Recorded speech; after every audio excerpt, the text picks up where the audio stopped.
안녕하십니까, 불자님들.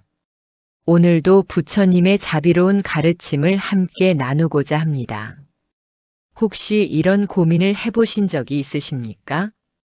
아무리 열심히 일해도 돈이 모이지 않는다고 느끼시거나 마음이 늘 불안하고 무엇인가 부족하다는 생각에 시달리신 적이 있으실 겁니다. 특히 요즘처럼 물가도 오르고 경제가 어려운 시기에는 더욱 그런 마음이 드실 것입니다. 그런데 잠깐 혹시 이런 생각을 해보신 적이 있으십니까? 왜 어떤 사람은 같은 조건에서도 더 풍요로운 삶을 살아가는 걸까요? 왜 어떤 사람은 마음이 늘 평안하고 만족스러워 보일까요? 법우님들, 이것은 단순히 운이나 우연이 아닙니다. 부처님께서는 이미 2500년 전에 재물과 복을 부르는 마음가짐에 대해 명확히 가르쳐 주셨습니다. 그리고 그 가르침을 실천하는 사람들은 실제로 삶이 변화하는 것을 경험하고 있습니다. 오늘 이 시간에는 부처님의 말씀 중에서도 특별히 재물운과 복을 불러오는 4가지 핵심 가르침을 함께 살펴보겠습니다. 첫 번째는 감사하는 마음이 어떻게 풍요를 불러오는지에 대한 것이고, 두 번째는 보시하는 마음이 어떻게 더 큰 복을 가져다 주는지, 세 번째는 탐욕을 내려놓을 때 진정한 부자가 되는 원리, 그리고 네 번째는 지혜로운 분별심이 어떻게 올바른 재물을 끌어오는지에 대한 말씀입니다. 이 4가지 가르침을 듣고 실천하시면 여러분의 마음이 먼저 편안해지고 그 편안한 마음이 자연스럽게 좋은 기운을 불러와 결국 재물과 복이 따라오게 될 것입니다. 지금부터 차근차근 함께 살펴보시죠. 마음을 편안히 하시고 부처님의 지혜로운 말씀에 귀를 기울여 보시기 바랍니다. 사실 많은 분들이 재물에 대해서 잘못된 생각을 가지고 계십니다. 돈이 나쁜 것이라거나 욕심을 부리면 안 된다는 생각 때문에 오히려 가난을 자초하시는 경우가 많습니다. 하지만 부처님께서는 결코 가난을 미덕이라고 말씀하신 적이 없습니다. 오히려 올바른 방법으로 얻은 재물은 자신과 가족, 그리고 중생들을 위해 사용할 수 있는 좋은 도구라고 가르쳐 주셨습니다. 그렇다면 어떻게 해야 올바른 방법으로 재물과 복을 얻을 수 있을까요? 그 첫 번째 비밀을 지금부터 알려드리겠습니다. 첫 번째로 감사하는 마음이 풍요를 불러온다는 부처님의 가르침입니다. 법화경에서 부처님께서는 이렇게 말씀하셨습니다. 일체 중생이 각각 부처의 성품을 갖고 있으니 작은 것에도 감사할 줄 아는 자가 큰 복을 받으리라. 이 말씀의 깊은 뜻을 이해하시겠습니까? 우리가 지금 가지고 있는 모든 것, 심지어 숨을 쉴 수 있다는 것, 이렇게 말씀을 들을 수 있다는 것까지도 모두 감사한 일이라는 뜻입니다. 요즘 사람들을 보면 항상 부족한 것만 생각합니다. 더 큰 집, 더 좋은 차, 더 많은 돈을 원하면서 지금 가진 것에 대해서는 당연하게 여깁니다. 하지만 이런 마음가짐으로는 결코 진정한 풍요를 얻을 수 없습니다.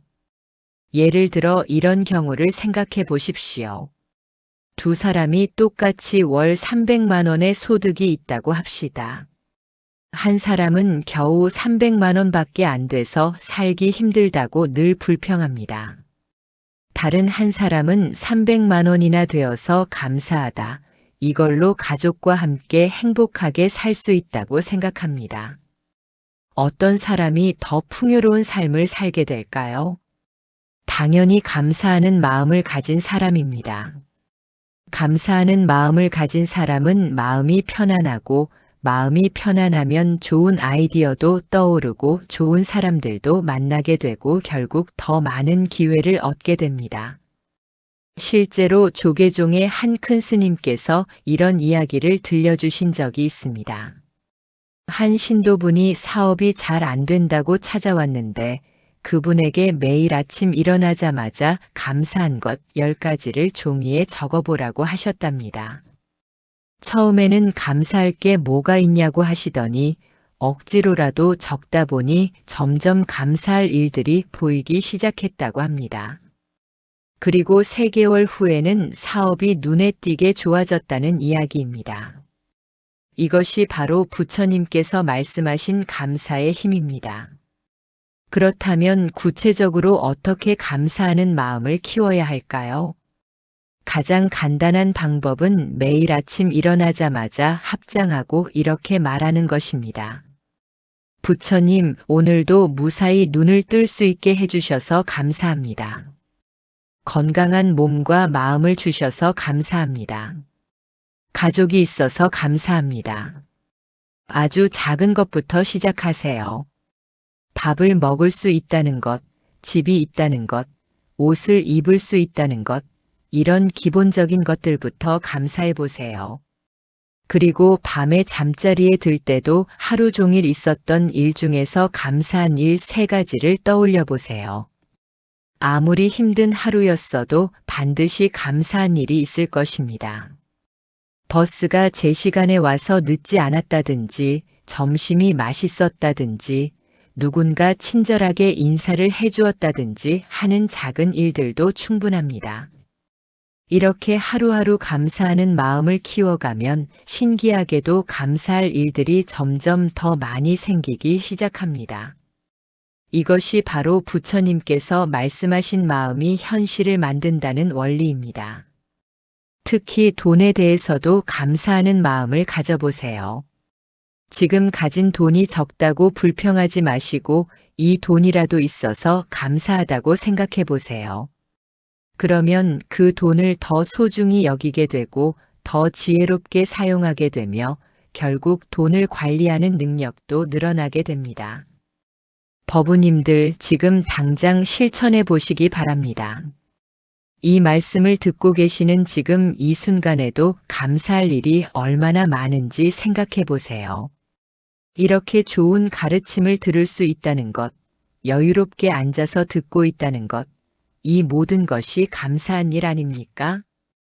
2번째로 보시하는 마음이 더 큰 복을 가져다 준다는 부처님의 가르침을 살펴보겠습니다.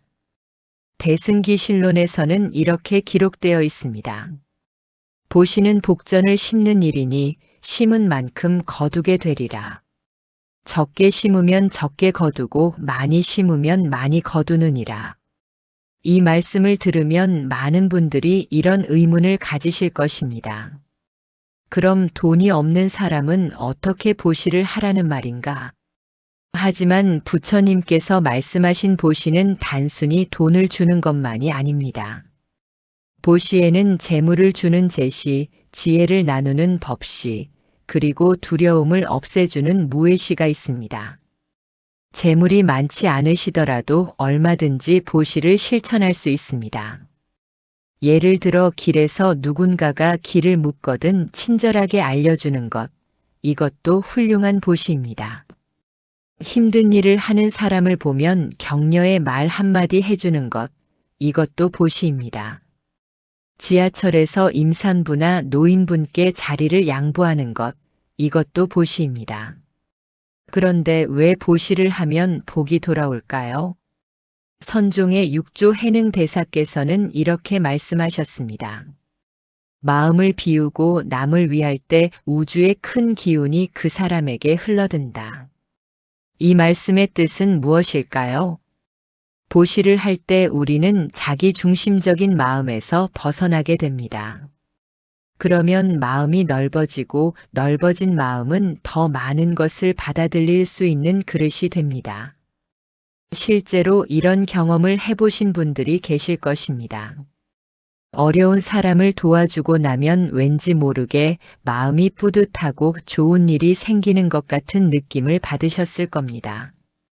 이것이 바로 보시의 즉각적인 효과입니다. 그리고 장기적으로는 보시하는 마음을 가진 사람 주변에 좋은 사람들이 모이게 됩니다. 왜냐하면 사람들은 본능적으로 베푸는 마음을 가진 사람을 신뢰하고 가까이 하려고 하기 때문입니다. 좋은 사람들이 주변에 많으면 당연히 좋은 기회도 많이 생기게 됩니다. 조계종의 어떤 큰 스님께서는 이런 말씀을 하셨습니다. 보시는 씨앗을 심는 것과 같다. 씨앗을 심지 않고 수확을 기대하는 것은 어리석은 일이다. 그렇다면 구체적으로 어떻게 보시를 실천해야 할까요? 먼저 자신의 능력에 맞는 작은 것부터 시작하세요. 한 달에 10,000원이라도 좋고 5,000원이라도 좋으니 정기적으로 어려운 이웃을 위해 기부해 보세요. 중요한 것은 금액이 아니라 꾸준함입니다. 그리고 물질적인 보시뿐만 아니라 정신적인 보시도 실천해 보세요. 누군가 고민이 있을 때 진심으로 들어주는 것, 좋은 정보를 알려주는 것, 따뜻한 말 한마디 건네는 것, 이런 것들도 모두 소중한 보시입니다. 특히 가족들에게 먼저 보시하는 마음을 가져보세요. 부모님께 안부 전화를 드리고 배우자에게 고마운 마음을 표현하고 자녀들에게 사랑을 보여주는 것, 이런 것부터 시작하시기 바랍니다. 또한 보시를 할 때는 조건을 달지 마세요. 내가 이만큼 도와줬으니까 너도 나를 도와줘야 해라는 마음으로 하면 그것은 진정한 보시가 아닙니다. 오히려 내가 도울 수 있어서 다행이다라는 마음으로 해야 합니다. 그리고 한 가지 더 중요한 것은 자신에게도 보시하는 마음을 가지라는 것입니다. 자신을 너무 박대하지 마시고 건강한 음식도 먹고 좋은 책도 읽고 몸과 마음을 잘 돌보는 것도 보시의 한 종류입니다. 자신이 건강하고 행복해야 남들도 도울 수 있습니다. 법우님들, 오늘부터 작은 보시라도 시작해 보시기 바랍니다. 길에서 만나는 사람들에게 따뜻한 미소라도 지어주세요. 그 작은 실천이 여러분의 복을 키우는 씨앗이 될 것입니다. 세 번째로 탐욕을 내려놓을 때 진정한 부자가 된다는 부처님의 가르침을 살펴보겠습니다. 이 말씀을 들으면 많은 분들이 의아해 하실 것입니다. 돈을 벌려면 욕심이 있어야 하는 거 아닌가? 욕심을 내려놓으면 오히려 가난해지는 것 아닌가? 하지만 부처님께서는 금강경에서 이렇게 말씀하셨습니다. 탐욕은 족함을 모르는 병이니라. 족함을 알면 언제나 넉넉하고 족함을 모르면 언제나 부족하리라. 여기서 중요한 것은 적당한 욕심과 탐욕을 구분하는 것입니다. 적당한 욕심은 더 나은 삶을 살고자 하는 건전한 의지입니다. 가족들을 더 잘 보살피고 싶고 사회에 더 많이 기여하고 싶고 더 많은 사람들을 도와주고 싶어서 돈을 벌고자 하는 마음, 이것은 건전한 욕심입니다. 하지만 탐욕은 다릅니다. 남보다 더 많이 가지려고 하고 끝없이 더 많은 것을 원하며 가진 것에 만족하지 못하는 마음, 이것이 탐욕입니다. 조주선사의 어록에 이런 이야기가 있습니다. 한 부자가 조주선사에게 와서 스님, 저는 이미 많은 재물을 가지고 있는데도 왜 자꾸 더 많은 것이 탐날까요? 라고 물었습니다. 조주선사는 그대가 가진 것이 많다고 하지만 정작 그대 자신은 가지지 못했구나라고 답하셨습니다. 이 말씀의 뜻을 이해하시겠습니까? 아무리 많은 재물을 가져도 만족할 줄 모르는 마음을 가지고 있으면 그 사람은 사실상 아무것도 가지지 못한 것과 같습니다. 반대로 적은 것이라도 감사하고 만족할 줄 아는 사람은 진정한 부자입니다. 요즘 사람들을 보면 이런 탐욕의 병에 걸린 분들이 너무 많습니다. SNS를 보면서 남과 비교하고 더 비싼 브랜드를 사고 싶어 하고 더 큰 집으로 이사 가고 싶어 하면서 현재의 삶에 만족하지 못합니다. 하지만 이런 마음으로는 아무리 많이 벌어도 행복해질 수 없습니다. 왜냐하면 탐욕은 마치 바닥에 구멍 뚫린 독에 물을 붓는 것과 같기 때문입니다. 아무리 많이 부어도 채워지지 않습니다. 그렇다면 어떻게 해야 탐욕을 내려놓을 수 있을까요? 첫째, 족함을 아는 연습을 하세요. 지금 가진 것으로도 충분히 행복할 수 있다는 것을 깨달아야 합니다. 매일 저녁 오늘 하루도 필요한 모든 것이 있어서 감사하다라고 생각해 보세요. 둘째, 비교하는 마음을 버리세요. 남이 가진 것을 보고 부러워하는 것이 탐욕의 시작입니다. 대신 저 사람도 복이 많구나. 나도 복을 지으면 저런 것을 가질 수 있겠구나라고 생각하세요. 셋째, 진정으로 소중한 것이 무엇인지 생각해 보세요. 건강, 가족, 평안한 마음, 이런 것들은 돈으로 살 수 없는 진정한 재산입니다. 이런 것들을 잃고 돈만 많이 가진다면 그것이 진정한 부자일까요? 넷째, 나눔의 기쁨을 경험해 보세요. 가진 것을 나누어 보면 소유욕이 줄어들고 베푸는 기쁨을 알게 됩니다. 그러면 자연스럽게 탐욕도 줄어들게 됩니다. 실제로 어떤 기업가 이야기를 들어보겠습니다. 그분은 사업 초기에는 돈을 벌기 위해서 밤낮 없이 일했다고 합니다. 하지만 아무리 벌어도 만족스럽지 않았고 오히려 스트레스만 늘어났습니다. 그러다가 어떤 스님의 법문을 듣고 마음가짐을 바꾸었다고 합니다. 더 많이 벌어야겠다는 생각 대신 지금 가진 것으로 얼마나 많은 사람을 도울 수 있을까? 라는 생각으로 바꾸었습니다. 신기하게도 그 이후로 마음이 편해졌고 오히려 사업도 더 잘 되기 시작했다고 합니다. 이것이 바로 부처님께서 말씀하신 원리입니다. 탐욕을 내려놓으면 마음이 편해지고 마음이 편해지면 올바른 판단을 할 수 있게 되며 올바른 판단은 좋은 결과를 가져옵니다. 법우님들, 탐욕과 건전한 의욕을 구분하시기 바랍니다. 더 나은 삶을 위해 노력하되 현재 가진 것에도 감사하는 마음을 잊지 마세요. 그것이 진정한 부자가 되는 길입니다. 네 번째로 지혜로운 분별심이 올바른 재물을 끌어온다는 부처님의 가르침을 살펴보겠습니다. 법구경에서 부처님께서는 이렇게 말씀하셨습니다. 지혜로운 자는 옳고 그름을 분별하여 정당한 길로 재물을 얻고 어리석은 자는 분별 없이 행하여 재물을 얻어도 괴로움을 받느니라. 이 말씀은 매우 중요합니다.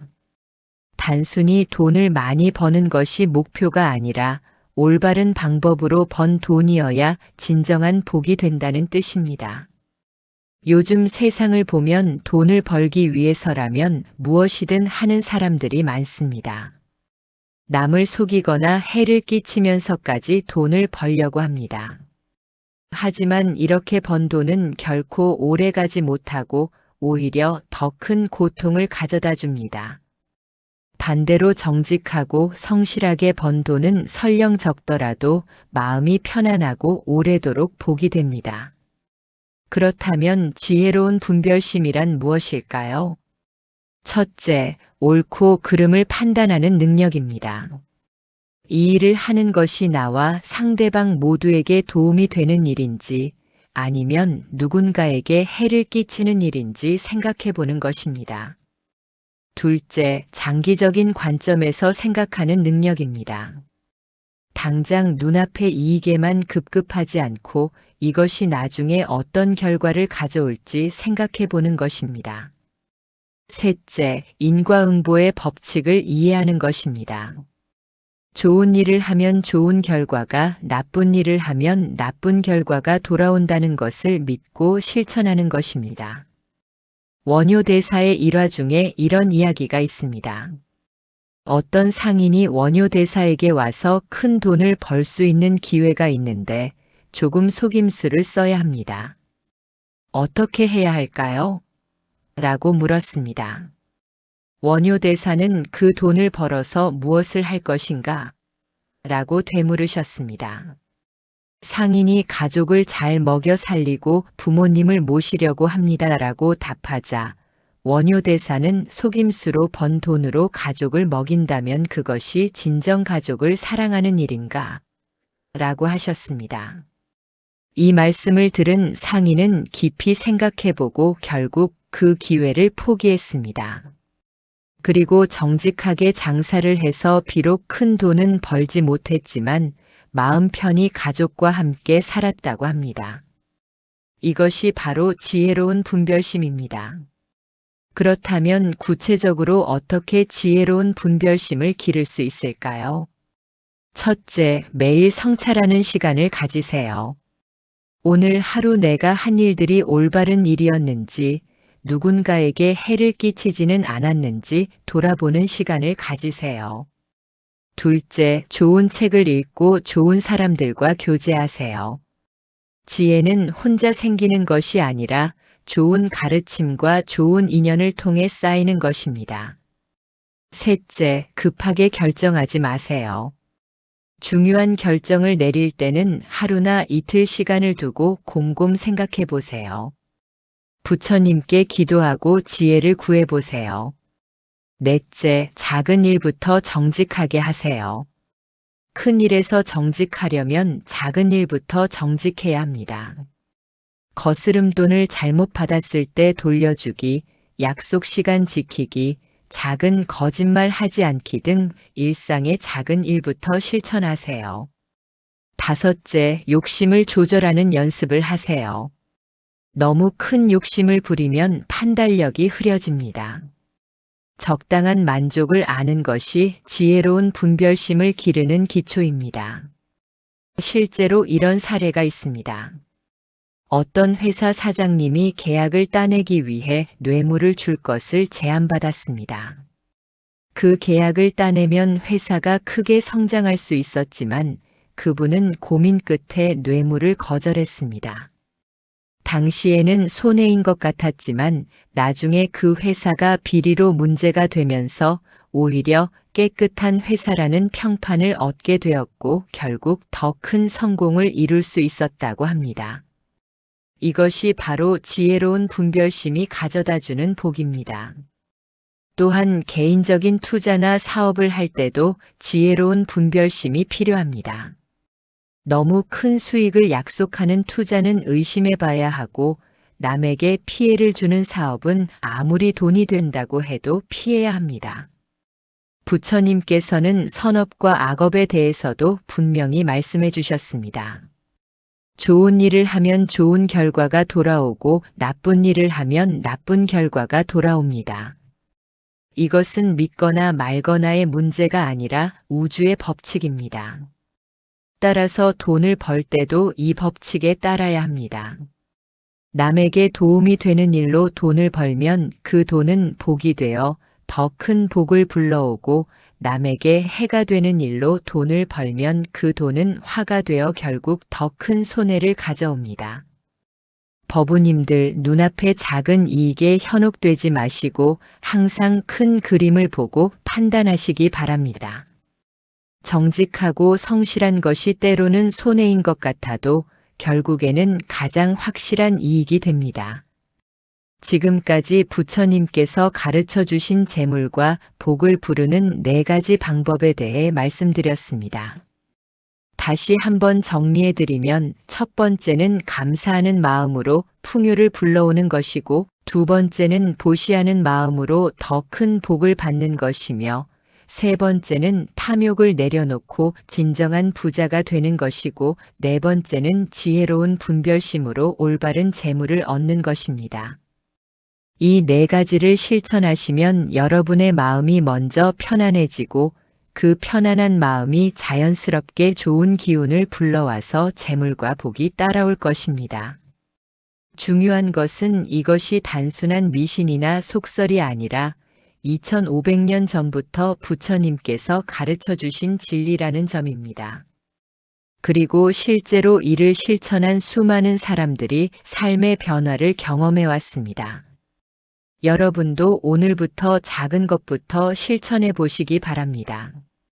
아침에 일어나자마자 감사한 마음을 가지고 하루 한 번씩은 누군가에게 도움이 되는 일을 하며 지나친 욕심을 버리고 현재에 만족하며 모든 일을 할 때 지혜롭게 판단하여 올바른 길을 선택하세요. 이 말씀이 도움이 되셨다면 좋아요를 눌러주시고 주변의 다른 불자님들이나 가족들에게도 나누어 주시기 바랍니다. 그리고 댓글로 여러분의 경험이나 궁금한 점들을 남겨주시면 함께 나누도록 하겠습니다. 부처님의 자비로운 가르침이 여러분의 삶에 큰 복이 되기를 기원합니다. 모든 중생이 괴로움에서 벗어나 행복하기를 바라며 오늘 이 공덕을 모든 중생들과 함께 나누고자 합니다. 나무아미타불 관세음보살 고맙습니다.